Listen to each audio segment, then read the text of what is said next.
And the one I want to focus on is they can also formally request general assistance from state and federal governments. If the local disaster order is removed, the city of Fredericksburg would no longer be formally asking for assistance from the state and federal government.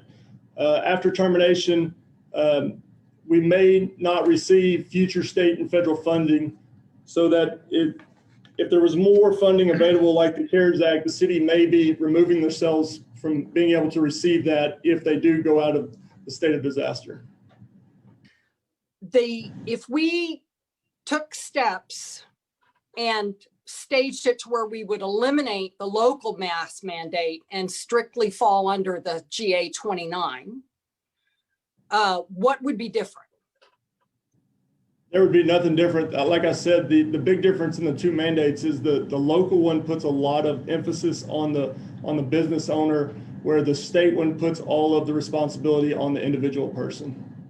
Okay, so all right, that helps. I know we can't do anything about San Antonio, and we can't do anything about the governor's order, but I'm thinking if we could use these metrics to put together our own emphasis on communication, education, getting people to volunteer to go in and get those vaccines, so that we can create that immunity level that we need in that at-risk population.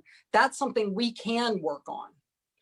And that may allow us to at least look at alleviating our own local mask mandate once that population is fairly secure.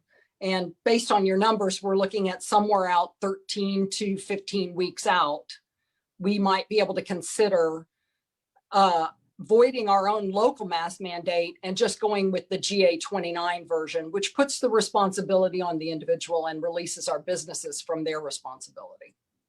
I don't see us getting rid of the disaster declaration because of the financial and federal and state support aspects of that. I don't see that that's going to go away until the federal and state support goes away. Jerry?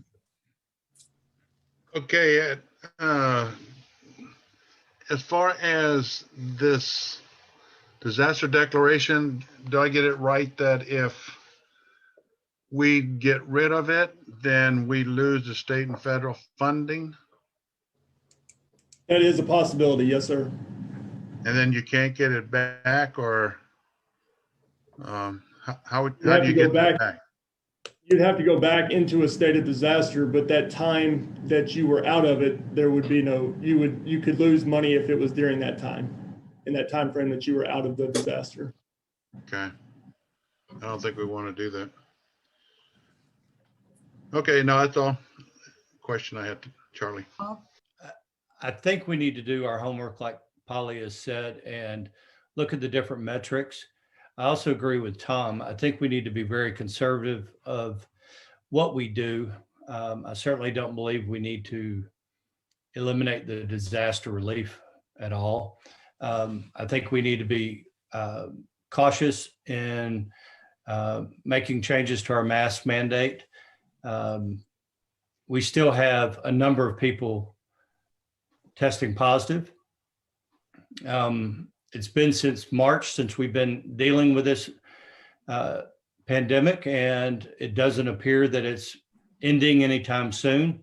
So I certainly don't think we need to rush to get out of it. Or out of being cautious and trying to prevent the pandemic from spreading in our community. Thanks, Bobby. Jerry? No, I agree with what Tom and Polly and Bobby have said there. I think we need to look at it. I mean, if the numbers are starting to come down some, something's working, and I think we need to just stay where we're at and get the vaccines out and get them vaccinated and go ahead. And like Tom was saying, I worked out there at University Center too, and there were a lot of people. I mean, they came from Canyon Lake, San Antonio, Kerrville, Austin. They said, this is great. They say that in those other areas is really hard to get in. And they're coming here to get this vaccine. And I think once we get these numbers down some more, I agree. I would love to go out, eat at areas too, and restaurants, and go have a beer. But I'm not going to do it until we get these numbers down some more. Thank you.